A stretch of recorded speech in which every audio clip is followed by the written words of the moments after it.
Well, greetings and salutations, everybody. Welcome to Collider Video and our special review of Jessica Jones, the new Netflix series. Can't do a recap show for Jessica Jones. As a Netflix series, they release them all at once, so you can't really do one episode at a time. So Schnepp and I thought it'd be a good idea for us just to get together and just in one video talk about this full season. Yeah, 13 episodes of Jessica Jones, what we liked about it, what we didn't like about it, our overall impressions, that kind of stuff. And of course, by the end of this, the real important thing is, what did you think about it? We're going to invite you to jump in our comment section and leave your thoughts. So Jessica Jones comes out, for those of you who don't know, it is a part of this very loose, fragmented Marvel Cinematic Universe where, you know, it's such an intricate kind of and messy world is the Marvel world right now, because you got the movie division, right?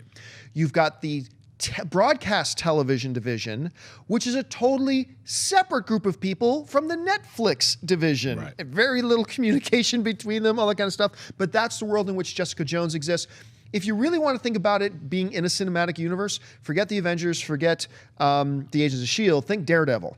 It is very clearly shared with Daredevil. Now, I'm going to give you this warning right up front. We are reviewing this show, talking to you as our buddies at home, assuming you've watched the show too. We are here to talk as friends about the show we just watched together. So if you have not seen Jessica Jones yet and you don't want it spoiled for you, just click stop on this video, add it to your favorites list, and come back and check on it again a little bit later. But Schnepp, let's get rolling on the things that we liked about Jessica Jones. I remember you saw the show before I did, and you were really hyped on it. So let's talk about things you liked about Jessica Jones. Yeah, well, first of all, we're not doing a Daredevil recap show just yet, but it took me a really long time to actually finish Daredevil. I got really busy with a lot of other months. I was getting emails from people like, "Why don't you watch those last two episodes?" I was like, "I'm gonna," but so I watched those before I finished, before I actually started watching Jessica Jones, and I was able to get through. It's kind of a lot to ask of people, I think, to have to binge watch 13 hours of a program all in a weekend. But it seems like that's kind of what happens in our society now. It's like people are like, "You haven't seen all of them yet?" I'm like, "I have a life," you know? So I made sure that I was able to get through Jessica Jones, and I really enjoyed it. I enjoyed it on a different level than I enjoyed Daredevil. And I'm a big Daredevil fan. So when I saw the Daredevil series, I liked all the things that they were able to hit across the board from all of Daredevil's history. So he has a very rich history. Jessica Jones does not. She has like a limited series that was written by Brian Michael Bendis. And that limited series was basically used as the adaptation jumping off point for this series. So when the Netflix Marvel deal went through, they were like, "We're going to have Daredevil, we're going to have Jessica Jones." People were like, "Who's that?" Luke Cage and Iron Fist, and then they're all going to hang out together and become the Defenders. So that's kind of what we've known from the jump off. Daredevil came out, it was a big hit. They said, "Hey, second season on Daredevil's happening." So while they're shooting Jessica Jones and now they're shooting Luke Cage, they shot Daredevil season 2, and everyone knows it's the Punisher is in it. He plays a big role. Yep, with the dude from Walking Dead. John Bernthal. Yeah. And then you got Elektra's in it as well. So they're really kind of like going all the way with Daredevil right now. They had Fisk, they had the Kingpin, now they've got Punisher, Elektra. So it's pretty exciting to see what they're doing in the Daredevil universe. Jessica Jones also happens to fall into the New York area. So like you said, it's part of this large cinematic universe, but we're not really dealing with superheroes except for an occasional reference to Iron Man. Vague reference. Very vague. Like, they never even say Hulk. They say the one is the big green guy. Yeah. Well, like once, twice. It's like very, very vague references. Yeah. Or you're one of them. So that was a good one. These are some of the things that I actually liked about the series of Jessica Jones. Jessica Jones, if you don't know what it's about a gal who's a private eye. She's a bitter, sour kind of alcoholic who runs her PI business in her apartment, very dodgy apartment. I believe she's in Hell's Kitchen, if I'm not wrong. I don't remember. She might be, yeah. It's like on the outskirts of Hell's Kitchen, sort of Hell's Kitchen. I don't know exactly where it is, but it's basically you're introduced to her and you see her lifestyle, and she's like kind of like taking pictures for people who are like, my husband's cheating on me or my wife's cheating on me. So she's basically getting the dirt on different couples' bad relationships and getting paid to do that. So that's kind of her PI work. And then you find out she was also at one point possibly a superhero. So we don't know. She was going to try to start. She was going to try to start. We don't know. Like they were very kind of vague throughout all of it. But she's got one of her best friends, this gal Trish, that she grew up with. It's kind of her half sister, and they had a kind of a parting of the ways. And this whole series, to me, I think the positive things about it that I really liked about it, watching it, in big chunks at a time, was to see the character development and relationship between Jessica and her half-sister Trish, and watching that relationship go from no relationship, like they hadn't talked to each other in a long time, or whenever Jessica would show up, she just needed something like money or something like that, but it was a very cold relationship.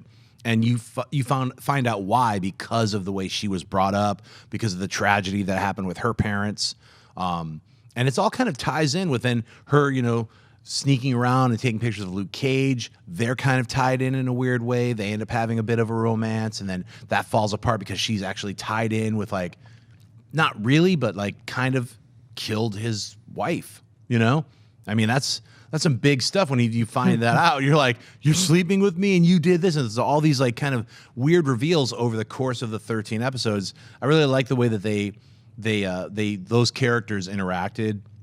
I think, myself, as far as like seeing a story arc for Jessica Jones, like she started out here and ended up here. She started out with what she was doing as Private Eye, a little bit beat up, a little disheveled, a big kind of I don't care what's going on in the world. And she's still there when the series ends. But I don't think the series is about her changing or growing as a person in that way. I think the series, to me, was about a redemption, forgiveness, and moving forward. So I think those are the things that I got out of the series that were really positive. Horrible situation that she had to deal with this evil supervillain, is what I guess you could call him, a guy, Kilgrave, played really well by David Tennant. He's the main villain of the piece, and he can control you with the power of his voice. And he does a lot of horrible things to Jessica Jones. Insinuation, not just insinuation. He basically raped her. He forced her to be with him for an untold amount of time. We don't even know how long it was. Was it years, months? We don't know, but that's the kind of trauma that she's dealing with. So when this evil character resurfaces, that's where all the drama comes from. I think a lot of the episodes, to me, like especially the first 3 or 4 and the last 3 or 4 were really strong. And a few of the middle ones, especially towards the end, sort of were a little too loose for me as far as a storyline structure. They started deviating to these other side characters, which I didn't feel like. I was like, am I supposed to be following this part now? So those are my things that I think were really positive, was like Jessica Jones and Trish and their relationship, and just seeing like the power of being able to forgive, and also the redemptive power of becoming friends again with someone who really cares about you. I mean, I almost feel like Kilgrave was an afterthought. Yeah, in some ways it felt like that. For me, now a lot of people anybody who follows me on social media, I didn't end up liking the show, but that's not to say that I didn't think there were some good positives about this. And let me start with, I think was one of the biggest, boldest things. The premise of this show is amazing. I have never seen a show try to do what they did here. You have a super-powered girl, okay? Super-powered. We are conditioned in this new age of comic book movies that the superpowered people, they're invincible and invulnerable and blah, blah. We've got a superpowered girl who is angry, bitter, and broken. Why? She's living basically in hiding in many ways, living in isolation, because she had the totality of her personhood violated in every way imaginable.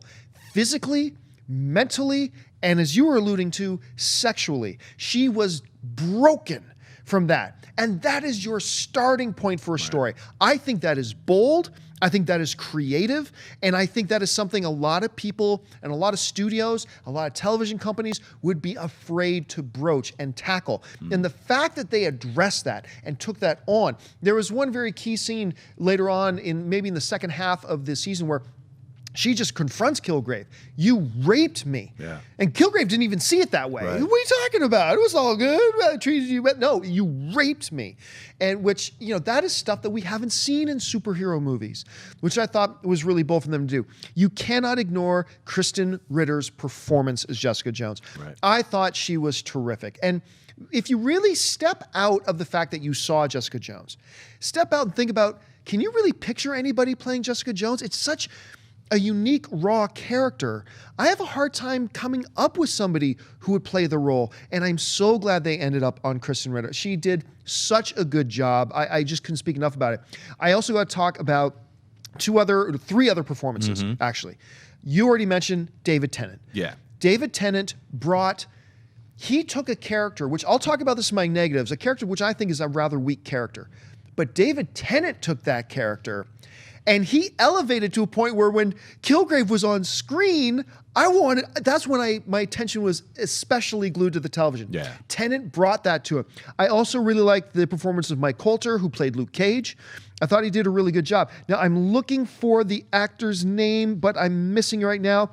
The guy who played the next door neighbor, the guy who was strung out on drugs, and I'm having a hard time finding his name, and I will look it up when we're talking about His name's Malcolm Ducase. Oh, yes, Malcolm. Yeah. He was also on that TV show, The Originals, in season 1 of The Originals. He's been a couple things. I love this actor. And to be honest, that character, what was the name of the character again? His name was Ika. Was that his name? Yeah. Ika, I'm sorry. No, actually, that was his character name. The actor's name is Ika Darville. Okay, right. And Malcolm was Malcolm the neighbor. is the character's name. Malcolm, he had the best character development in the show because there was in a sense, there was a hero's journey for that next door neighbor where he started in one place and the end, he starts the show in a place of frailty and weakness and brokenness. He ends his journey in a place of strength and confidence and purpose. And it's just an incredible journey played so well by this guy. I hope we see more of him in more shows. So I thought that was a really good positive thing as well. I also like the relationship between the very weird, odd relationship between Carrie-Anne Moss, who we all remember as Trinity from the Matrix films, and her weird love triangle going on with Calamity Jane, for those of you who watch Deadwood, as her wife, soon-to-be ex-wife, and then her new pretty secretary. I thought that relationship was so weird and convoluted and dirty and all that kind of stuff that I was actually really bought into that. So those are some of the things to me that really stand out as positives as Jessica Jones. And I thought those are strengths that even though I didn't like the show, and we'll get into my negatives a little bit later, I believe these are strengths that they can build on going into season 2 and move forward. So, hey, Schnepp, well, now that I've talked about a bunch, can you think of anything else you might have forgot that you liked about the show? Yeah, I wanted to mention Rachel Taylor, who played Trish. And she did very well. And she's, they said she's, they didn't say Hellcat, I believe in the series, but they're saying that's the character that she'll end up being. Oh, really? Yeah, that's the character in their outfit that they were making. She has a fake red hair, and so if they, who knows what they're going to do with Defenders or if they're going to do any of this kind of stuff. They kind of like showed like what Jessica Jones' outfit was going to be, which is like, they also had that in the comic book, this kind of weird like sachet kind of white outfit.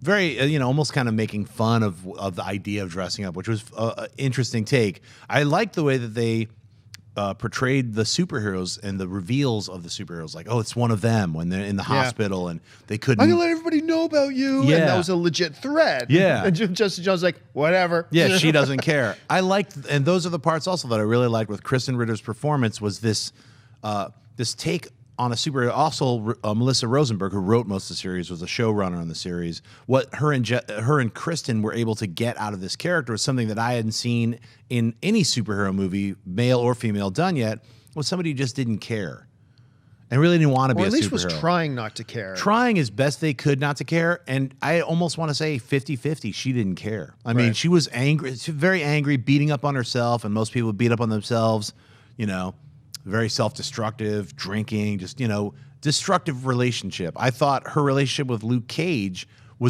became a very cool, positive thing, even though, via mind control and other horrible things that happened with them and the betrayals and the distrust and the lies. It was a really cool relationship, and I liked seeing that relationship move forward and then fall apart, then move forward again, then fall apart. It was really a lot of things in this series echoed of real life to me, where it didn't just happen in this kind of like mechanical superhero way. It actually had like, oh, this is going on? That's weird. Or these unexpected things, even though like, it's 13 episodes, at some point, the mechanics of the story are going to fall into play and something's going to happen. It didn't go exactly the way I imagine it to go. Sometimes not so good, sometimes exactly way out of what I was thinking, which was great. So another thing I really liked too, I got to mention that, was remember, they're very loosely connected, but as we said off the beginning, there's kind of three cinematic universes right now. You got your cinematic universe, you got the broadcast television universe, and which are more closely tied with the movies, and then you got your Netflix universe. The introduction of Rosario Dawson into the show totally felt so natural. It happened exactly where she would be, in the hospital. It's not like they're hanging out at McDonald's and, oh, look, Daredevil walked in. And when they met Rosario Dawson, she didn't start going, like if this was Agents of S.H.I.E.L.D., Rosario Dawson went in and, well, I know Daredevil. Have you heard of Daredevil, the hero of Hell's Kitchen? Right. Like that's what they would have done in Agents of S.H.I.E.L.D. But it felt natural that they would run into her in the hospital. She alluded to Daredevil. They are creating, and you're mentioning the fact that Cage has got a show coming, The Defenders, see what they're going to do with Iron Fist at some point. It really feels like Netflix is creating their own bubble of the cinematic universe themselves. I'm actually more convinced than ever after watching Jessica Jones that you are not going to see the Daredevil character or the Netflix characters in like Avengers Infinity Wars, stuff like that. It would be weird. I hope they don't do that. Yeah, it's come to that point there. But I really do applaud them because it didn't just feel like, look, everybody, it's the same universe. No, the introduction of the Rosario Dawson character filled a dramatic purpose. It filled a narrative purpose. It felt right. Her discussions then with the characters added to the stuff. It was very, very well handled. It was very true to that character that was introduced in Daredevil too. Yeah. Just the way the Rosario Dawson acted, and it didn't feel like, oh, it's a different version of her. It was definitely the Daredevil character just in the Jessica Jones world. And I remember seeing a picture. I mean, a lot of people might say, hey, you said Daredevil was going to be in Jessica Jones. I remember seeing a picture. Maybe it's from Luke Cage or something. Who knows? But like, all these characters are all going to eventually meet together and be in the Defenders. So it's kind of cool to start to see that merging, but on a very subtler, more realistic level, I feel. So. I agree. All right, well, not everything is roses and sunshine. You like the show an awful lot. But what things do you think maybe fell a little bit short or maybe could have been better about Jessica Jones? Well, season 1. For Jessica Jones season 1, I felt the use of the character... Oh, I know where you're going with this. You're talking about Will, right? Yeah. What's his name? The Will Marine Simpson. guy? Yeah. Actually played by Will Travel. And I thought he did a great job, the actor, as portraying this character in the first 5 or 6 episodes. But as he became this like crazy version, Give Me a Red, which is right out of the Daredevil Born Again series of Frank Miller, David Mazzucchelli. Eventually this guy's supposed to become Nuke or whatever. But just the version of him in this series, it didn't hit me right. It felt kind of very conventional and servicing the plot type of the thing, where it's like he was this one character and then he became a completely different character. Yeah.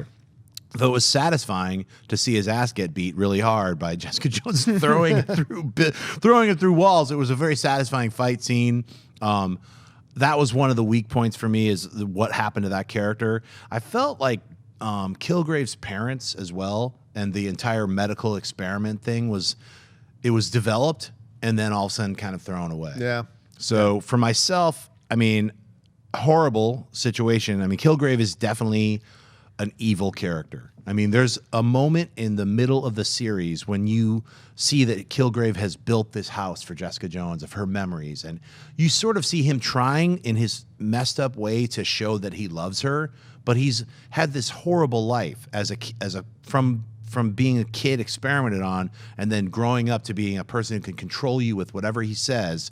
That's what he's just used to. So no one ever taught him anything. No one taught him how to love or how to think or anything. So he's used to commanding people and they do exactly what he says. So why Jessica Jones? How dare you say I raped you? You wanted it. He has no knowledge of what people want or how real people act. He's very disconnected. Completely disconnected. But even within that, when you have some kind of sympathy and empathize a little bit with the character Kilgrave, he is straight up evil. So he gets what's coming to him. And I felt, the way the situation was resolved, I liked it, And I was a little unexpected. I was like, damn, but, at the same time, that was Jessica Jones for you. She's like, and when she said to Trish, I love you, looking past Kilgrave, that was to me like the best emotional moment of the series for me, where I was like, they've come to terms with, who they are and what they mean to each other. And I think that was, Kilgrave was secondary, Right. So for me, but yeah, I think like saying some of the negative things, I didn't really like the tenants upstairs, the brother sister, the arguing. Oh yeah. And I know they were brought in just to create some of this additional tension for later episodes. The brother gets brutally murdered. The sister goes crazy. She was already crazy. Yeah, she was already crazy. The sister ends up hooking up with Malcolm. So, or not really, but kind of, they be emotionally friends. So, I found the Carrie Ann Moss character and her situation with her ex-wife. I know it was great. It was good to develop it so that they could use it into that horrible, 1,000 stabs scene, which was horrifying. But I also didn't really care that much about her and her ex-wife's relationship. I think both actresses are amazing. I love both actresses. I just didn't feel like, I felt they were like padding. It wasn't like, oh, now there's this scene that sinks seamlessly into the rest of the storyline. It just felt like now we're doing this. Now we're doing these other extra scenes because we have 13 episodes to fill. It really felt like, honestly, if this series was 8 episodes, it would have been a smash hit. I still really liked it, but there was elements, especially in the middle, that slowed everything down where I was like, I didn't feel it was that necessary. Once again, though, some of the elements in the middle that when Jessica Jones goes back to her house, you find out about her past, you find out more about how her and Kilgrave and how her and Trish got to know each other. I thought those were really interesting.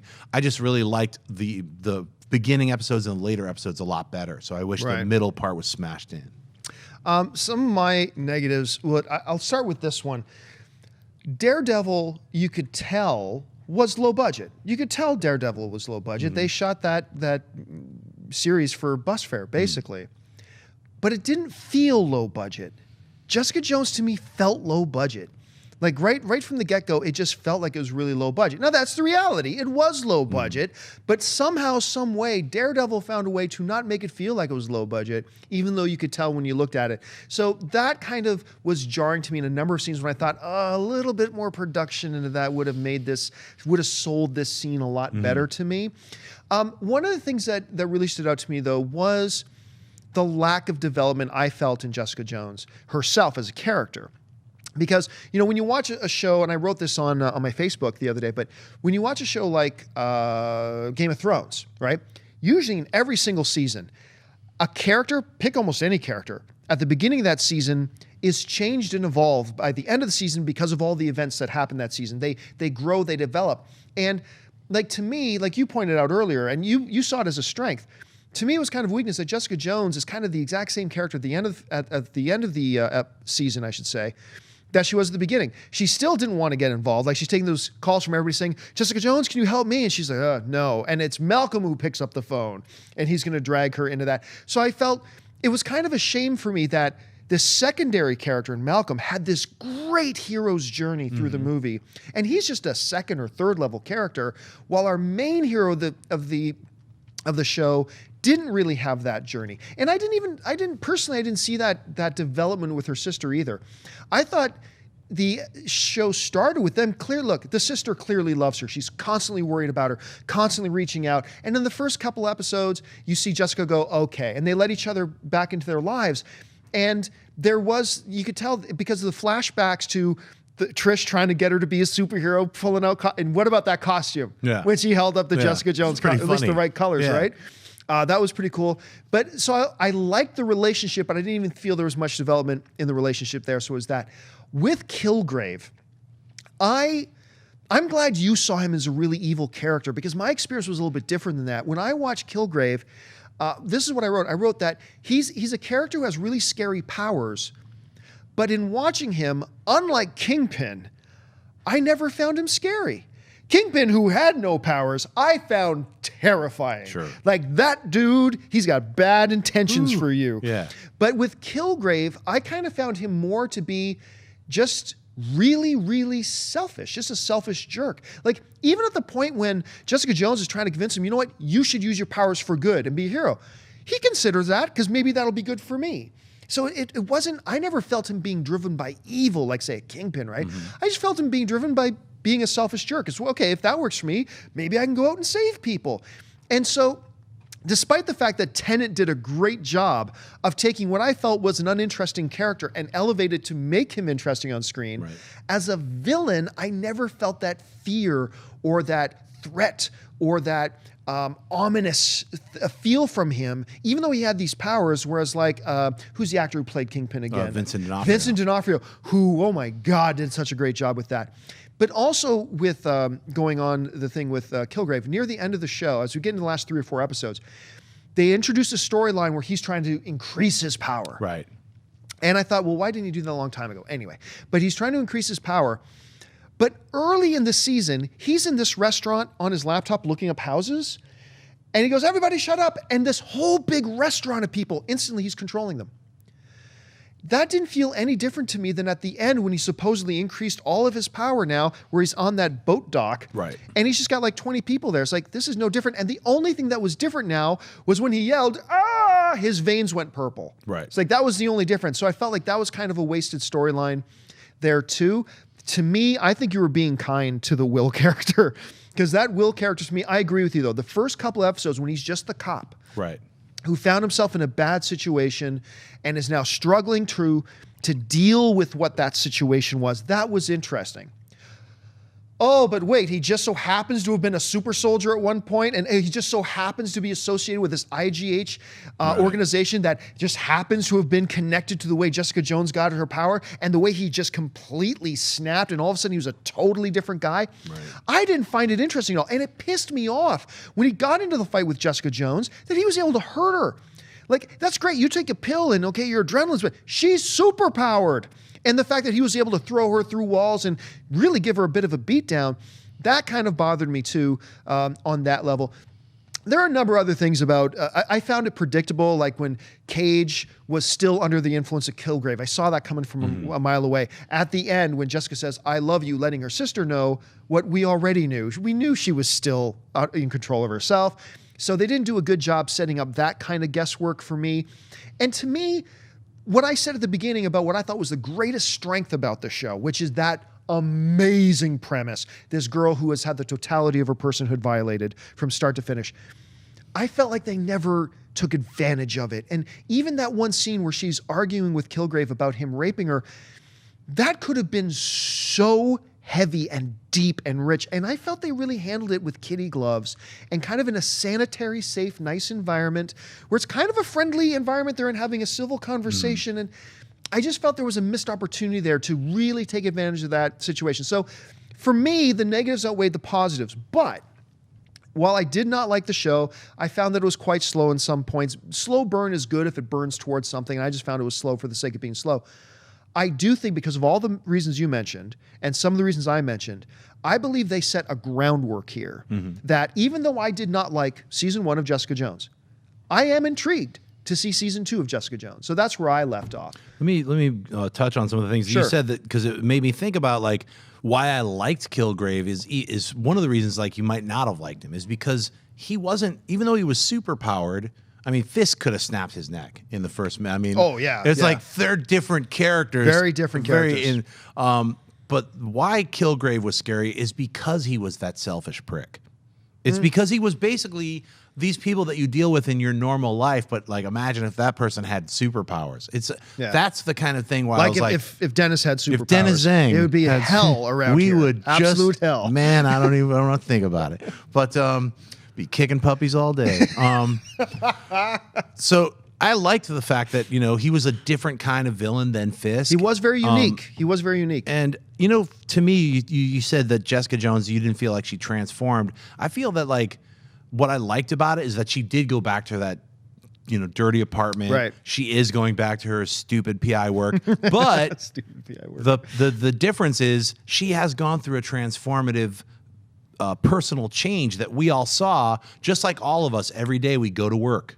Every day we do the same thing. It's not like our lives change dramatically, even if we just went through a horrible trauma. That, maybe you had to deal with something emotionally with your family, or like I had to deal with pet issues or something. We still have to do the same things every day. So to me, it felt like it was a return for her to what she's already doing, but she has gone through a journey. You know what might have changed my whole perception of that scene?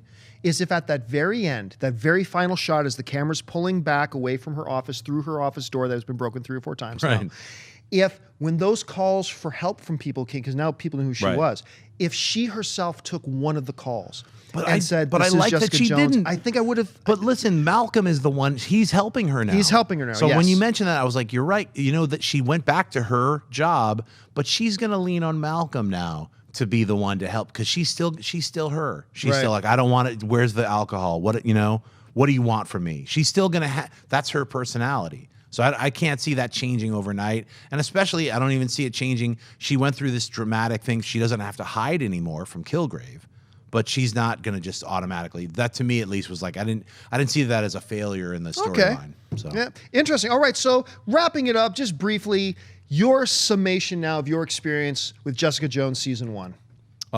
Really fun, really different. I mean, it was radically different than Daredevil, which was exciting to me. I didn't really know what to expect. I had read a few issues of the comic book of Jessica Jones when it first came out. It's very true to the comic, and it was for me, I didn't really have the problems with the low budget nature that you might have had, because I was like, sometimes once in a while I'd be like, like you're like, okay, they're in that scenario again. They keep revisiting certain things, and it's okay with me. I was into the storyline enough to take me all the way through it.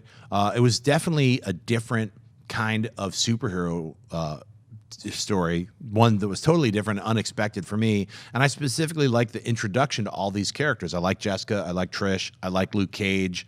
I'm looking forward to seeing the Luke Cage next series. I am too. I think the actor who played Luke Cage, Mike Coulter, did such a great job. I was like, man, that guy, that's Luke Cage. He was really good in that Kevin Bacon series, The Following, that only lasted a couple of seasons. It's off the air now, but he was actually quite good in it. Yeah, fantastic actor. I thought all the actors were off the chart. Everybody like really delivered on a good way. That was like, I remember when I first started watching Daredevil, I was like, the guy who's playing Foggy is kind of bugging me. And then I got used to him. Then I started to like him. So at least with the Jessica Jones, I pretty much liked all of the actors until the Nuke character, the Will character, went into superhero. Give me a red. Yeah, just like, and they didn't define enough of that. Like, what is the red giving him superpowers so that he can actually fight Jessica Jones?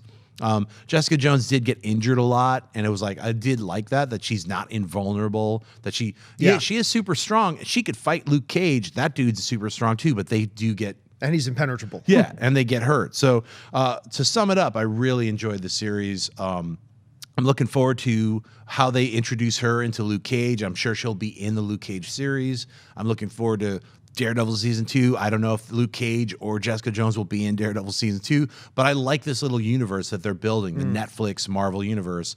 I'm ready for more of it. So I don't really have too many negative things to say about it. So yeah, for me, this is a situation of amazing, breathtaking, original premise that for me, and just my personal experience, was that they didn't execute well or take advantage of this amazing premise that they had. An unthreatening villain, I should say. Slowness, not a slow burn, just slowness for me kind of took a lot out of it, and an overwhelming feel of the low budgetness of the film, lack of character development for almost all, other than a few key secondary characters, particularly the Malcolm character, which I loved a lot. Leave me not enjoying the season. However, that being said, this is one of those rare situations where for somebody like me, you watch something and you didn't like it, but you see the building blocks that they had got there. So even I'll be honest with you, I'll probably give the season a 3.5 out of 10. But even though I'm giving it a 3.5 out of 10, it's one of those rare situations where I'm like, but I'm looking forward to seeing what they do next. They've got a great cast of people there. Their premise is still incredible. You have flawed, broken characters. You have a great tie-in with the existing Netflix universe there, where you've got Daredevil and stuff like that with your Rosario Dawson. You've got all the building blocks there. So while I give Jessica Jones season 1 a 3.5 out of 10, I am yet very excited to see what they will do next and how they build on those strong things. How would you score it? I would give it an 8 out of 10 for myself. Right. Like from an enjoyment level, I enjoyed watching it. Only during the middle episodes did I feel a little sluggishness and like I wish they would just speed this up a little bit, just for my own personal tastes. But overall, it was very satisfying. I liked seeing these characters. I liked the interactions of all the characters, and I really enjoyed the story. And I liked the story of going through some kind of traumatic experience. All of them were traumatized in some way, shape, or form, and all of them needed to resolve certain issues, and I like the way the story resolved itself. So, all right, well, the important thing here, guys, is what did you think of Jessica Jones Season 1? I'm sure there's a lot of pros and cons that you agreed with, a lot of the pros and cons that you disagreed with. Jump into the comments section and just leave your thoughts and impressions. What worked for you for Jessica Jones Season 1? What didn't work? And are you looking forward to where Netflix is going next with this kind of their own shared cinematic universe here moving on in the future? I want to thank Dennis Zen over there behind the broadcast booth making this whole thing happen. Of course, Mr. John Schnepp bringing his positive energy to this thing. Schnepp, where can people find you online? you guys can just you can follow me on Twitter and Instagram, just at John Schnepp. And you guys can follow me on Facebook and Twitter, just at John Campea. Once again, guys, share your thoughts. That's the important thing. Thanks for joining us for the special Collider video of our Jessica Jones Season 1 review. Make sure you come back and check out all of our other videos by subscribing to our YouTube channel. That'll do for us, guys. Thanks a lot for joining us. Bye-bye. Hey guys, if you like this video, click the thumbs up button. Also, make sure you subscribe to our YouTube channel. It'll help you stay up to date with everything we've got going on here at Collider.